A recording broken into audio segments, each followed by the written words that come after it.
नमस्कार दोस्तों, मैं गुमान सिंह सर्प मित्र गौरक्षक।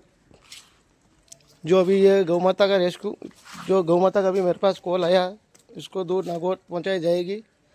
हमेशा तो मुझे खुशी रहती है, मेरे गुरुजी मेरे साथ में रहते हैं और जो गुरुजी ने मेरे को शिक्षा दी उस शिक्षा से मैं चलता हूँ। एक ये गाय भी सुरक्षित रहेगी और मेरे गुरु महाराज का मेरा आशीर्वाद भी मेरे ऊपर रहेगा। बने रहे हमारे साथ। रुकते हैं यहीं पर, मिलते हैं रिलीज की टाइम।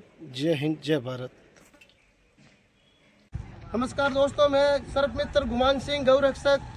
जो अभी नागौर वालों को मैंने कॉल किया, वो समय पे आ गई। इस गौ माता को नागौर भेज रहा हूँ। बने रहे हमारे साथ।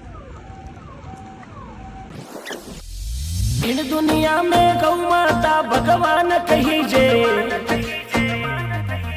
दुनिया में गौ माता भगवान कही जे। इन दुनिया